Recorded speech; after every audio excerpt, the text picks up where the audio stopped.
I bought it again. What? In a way, I have here my brand new X-T camera and I want to share with you my first impressions regarding this camera. So let's talk about this now. Hi there, Tudor Matescu here. In this video I want to share with you my first impressions with an X-T camera, Fujifilm X-T3. Yes, I've bought X-T3 and here it is with the grip because this was the package and I thought that I would not like the grip, but I am very impressed with the grip and also with the camera. So why I decided to buy a new Fujifilm camera and especially an old model like Fujifilm X-T3 that doesn't have IBIS and just 24 megapixels. The reason is this camera that I've used recently in my Easter holiday, and I will share with you in another video why I love so much the older Fujifilm bodies with the new lenses and what they are offering to me. So please be sure to subscribe now to my channel if you aren't subscribed to my channel. So anyway, the old Fujifilm sensor that I love from X Pro 3, from X-T3, from X-T4, from X-T4 and so on. So the old sensor that is focusing as fast in AFS as the new Fujifilm X-T5, as the new Fujifilm X-T50 if you are asking me. And for street photography and for everyday photography I am not relying on IAF with Fujifilm. My main setting for AF it is AFS, single point, boom. So I thought that Fujifilm X-T3 will work well with AFS, single point. And for my surprising, yes, it's working very fast, very accurate. I feel that it's even faster than X Pro 3 a little. But anyway, as X-T50 with AFS single point. So no worries regarding AF. Also, Fujifilm is stating that with their last firmware, this camera is focusing as fast as Fujifilm X-T4. And of course, I didn't bought Fujifilm X-T4 because of the flippy screen. But this has the screen that I love from X-T5. So this was one of the reasons, the screen. The fact that I can tilt this screen like this to shoot in vertical mode, for me it is very important. But for my surprising, this grip is helping a lot to shoot in vertical mode. You have all the buttons and wheels on this grip, so it's fully functional, so you can shoot this camera in vertical mode like no other camera that I have. So really loving it a lot for this. So the handling for vertical shooting with this grip and with the X-T3 screen, it is crazy good. And X-T5 can't do this because you don't have a grip on X-T5. And also I'll compare this camera in this video with X-T5 a little to share with you my impressions. So let's start first with the reasons that I decided to buy an X-T3 camera, not X-T5 again or other older cameras. First, it is pretty new. Second, I have the old firmware. I have the old firmware that I love, that it's not changing my AF settings. And also when I'm changing recipes, I will not lose the settings that I'm doing on the field. But unfortunately, Fujifilm did it to me here, because this X-T3 doesn't save custom white balance shift. So if you want to shift the white balance for your Fujifilm recipes, this shift it's overriding all the Q slots. So unfortunately this camera doesn't function as X Pro 3, as X-T4, as X100V and also as X-T30 Mark II.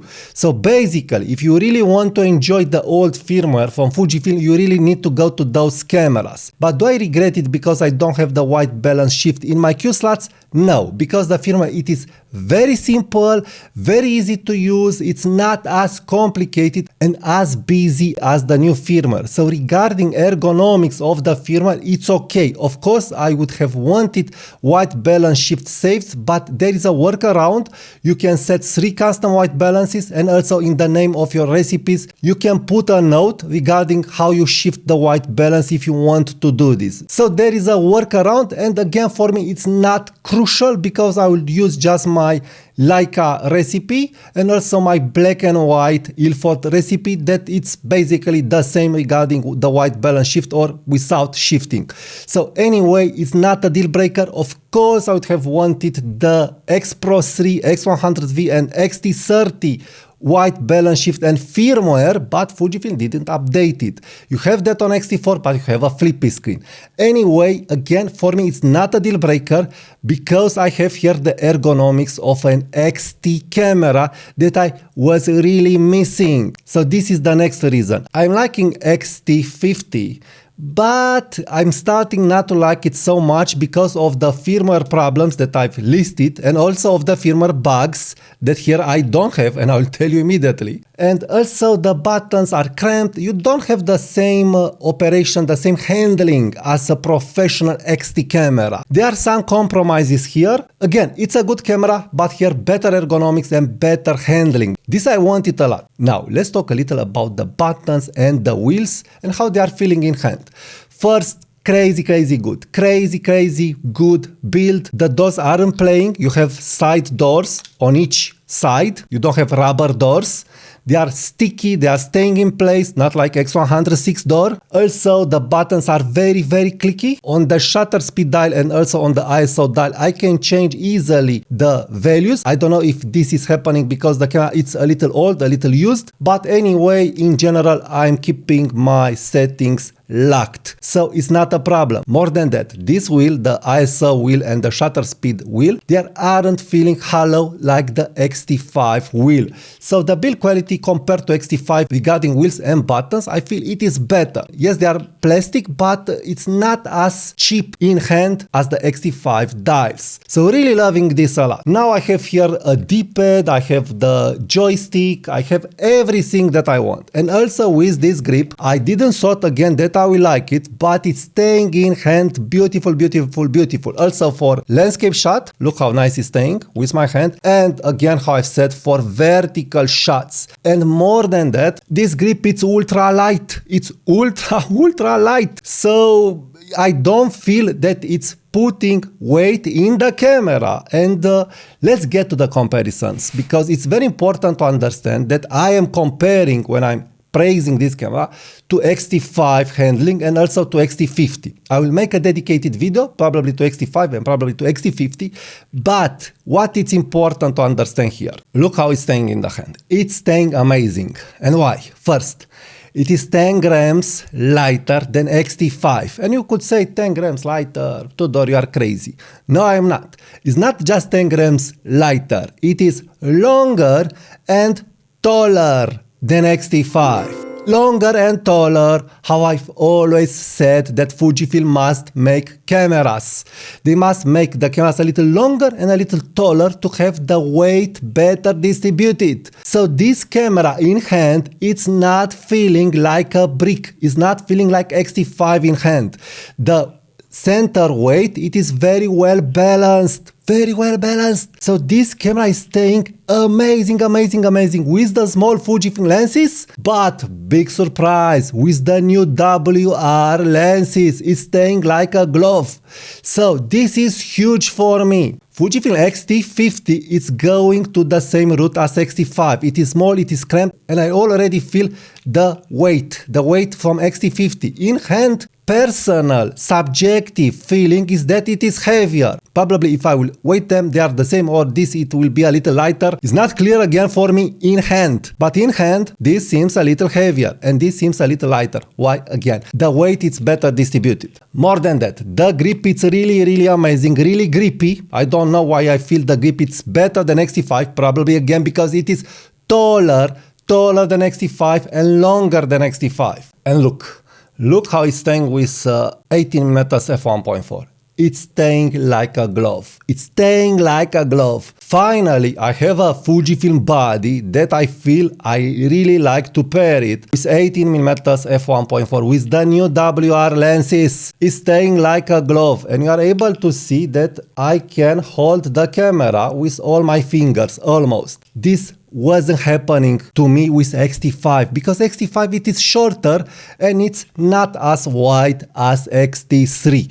So regarding handling and ergonomics and weight, it is the perfect Fujifilm camera. Boom!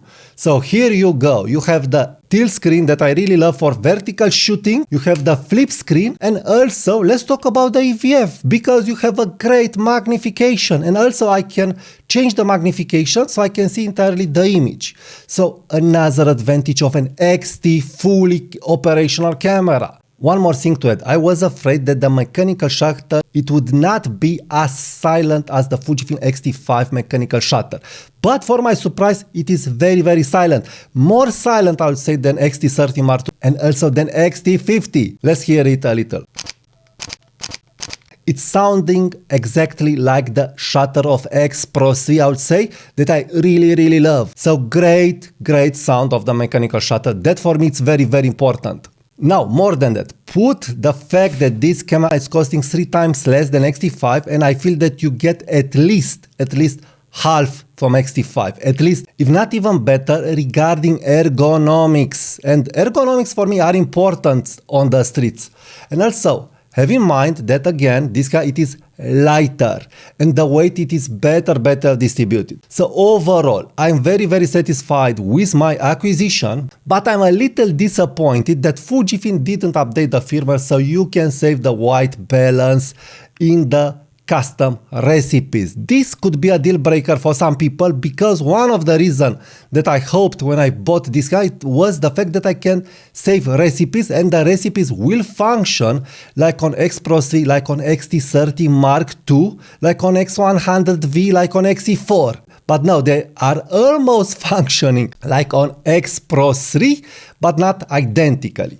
So I feel that if you want to really enjoy recipes and don't change settings at all, X Pro 3 and X100V are still the best Fujifilm cameras for their internal firmware. But overall, this camera is over-delivering with the ergonomics and the build quality, because have in mind that this guy, it is weather sealed and weather resistant. X-T50, it's not weather sealed and weather resistant. It is light. The AF single mode, it is the same as the other camera, so I don't feel any constraints regarding AF, and even if it's a little slower, again, not a deal breaker. You use a Fujifilm camera for their colors, for their ergonomics, for their lenses. Even if AF can be a deal breaker for event and wedding photographer, for a passionate hobbyist photographer, for a street photographer, AF is not everything. AF is not everything. And more than that, I really love the way that this sensor, it is rendering. I also love the way that the X-T50, X-T5, the latest sensor, it is rendering, but I also love this sensor. And more than that, put the fact that now, finally, I can't pixel peep and complain that this lens isn't resolving the 40 megapixel sensor. So I can use with the peace of mind any Fujifilm lens, because that 40 megapixel sensor for my photography, it is pretty useless. I really didn't have the need to crop a lot. I'm not cropping a lot. And even when I'm cropping, again, I don't feel that 40 megapixel sensor is doing miracles compared to a 24 megapixel sensor. In the end, it's not a full frame 60 megapixel sensor. So anyway, for me, 24, 26 megapixel sensor, it is sufficient. And I also want to add that this exposure wheel, it is very clicky, very sturdy, very nice. One of the best exposure wheel that I have on my Fujifilm cameras, I would say. And another thing that I really don't like a lot, but I'll get accustomed, is that I have the FN button here and not here, as I am accustomed on X-T5, X100V and X-T50. But again, not a deal breaker, and more than that, clicky buttons, very clicky buttons. And another very important reason is that I don't have the firmware bug for lenses like Voigtlander and manual lenses that I have on X-T50 and on X-T5. So the red picking, it's disappearing when I'm lightly press the button. So red picking is disappearing. Big deal. More than that, X-T50, it's ultra crippled regarding manual focusing options. This isn't the case here. I have all the manual focusing options that I have on X-T5. And also the image is automatically exiting from the punch-in zoom, and this doesn't happen on X-T50. So regarding firmware, it's working like a charm. So regarding the bugs that I was complaining on X-T50 and on X-T5, that Fujifilm, it's not resolving them, I don't have here the bugs. And more than that, the aperture, EXIF data from Voigtlander, it's showing right in the camera. So f2 is f2, not f22, how the EXIF data is on X-T3 and on X-T5. So no bugs and great ergonomics. And I will also add that the firmware of X-T3 doesn't have clarity and other stuff that Fujifilm has on their latest cameras, but I feel that I like more this simplicity. So I will use this camera like a Leica camera, and I will use just 2 recipes for the moment. I sync my Leica recipe and my black and white Ilford recipes, and I'll just shoot it like this. Simple and easy, peace of mind. No more settings on the streets. Every time when I was going out with X-T5 or X-T3, I started to make settings because I was changing my recipes and my AF settings were off. So this is simpler and I really love it a lot for this. But what I really love is the ergonomics of an X-T camera and X-T body, and with the added bonus that this camera is wider and taller than X-T5 and lighter, and great balancing with any Fujifilm lens like X Pro 3. So I'm totally recommending, if you want an X-T Fujifilm camera, this is the one to go. Again, for Fujifilm recipes, the other cameras are better. Probably I will do a review regarding the best cameras for Fujifilm recipes in the future. So till then, subscribe to my channel, give it a like to this video, use my affiliate links if you want to buy something from Amazon, from B&H, and also subscribe to my newsletter for more photography tips and tricks. And also, what is free and it's helping the channel to grow, it is to check my next videos. Thank you, and I'll talk to you soon. Bye bye.